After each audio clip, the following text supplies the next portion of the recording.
So that's the best you two can do for me. We think it's got legs. We're really excited at what we could do with it for outdoor. Not just that. I'm thinking our digital guys would have a field day with it. I like the enthusiasm you two have, but I gotta say, as your client, I'm not sold. I mean, you're not selling me, and I was ready to buy something. What do you not like about it? Is there something that we could change, or... Remember, Marge, how I told you this morning before I accidentally spilled that coffee on the printer? What did I say? I said I'm in a mood to buy. I have to say, I think our line really nails your strategy. You know, I was talking to my wife the other day, and she had an idea. About what? She likes puns. My wife likes puns, and she's really good at puns. You know, it always makes me laugh. You know what I tell her? I tell her she's punny. I mean... Okay, I know that's not a good pun. I mean, that's one I just made up right here. But my wife, she's really does puns really well. Okay. I'm sure she's great at it. Marge, tell him how I'm always telling you about all the puns she's telling me. Tell him that one about the bridge. Or the fridge. Was it fridge? Or whatever I was telling you last Friday when the printer repairman was here. To be honest, most companies really only go to puns as a last resort. Okay, I get that. They're really not used that much anymore. But wait till you've heard it. I shouldn't be telling you this, but we've got an agency policy not to use puns in taglines. Policy? What kind of a policy?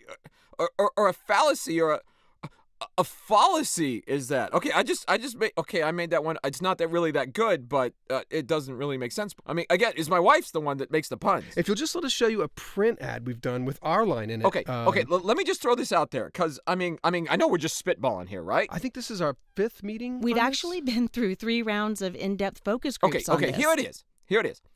We barely get the job done. We barely get the job done.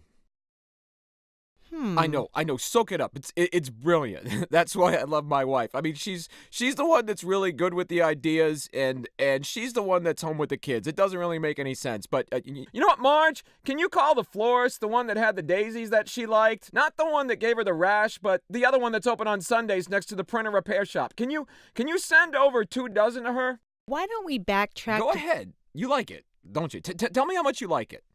Just to make sure I've got this right, you said we barely get the job done? Barely get the job done. Barely. You get it?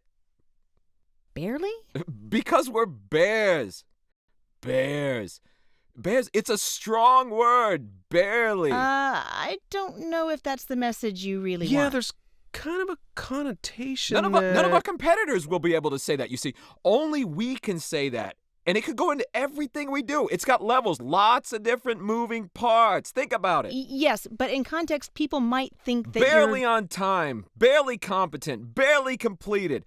It all gives you that sense of confidence. Barely confident. I think you're missing the main problem with it. Barely ethical, barely legal. These copy points, they just write themselves. I mean, you people should be writing this stuff down. Barely reliable. Marge, bring us in some notepads and some pens and some more coffee.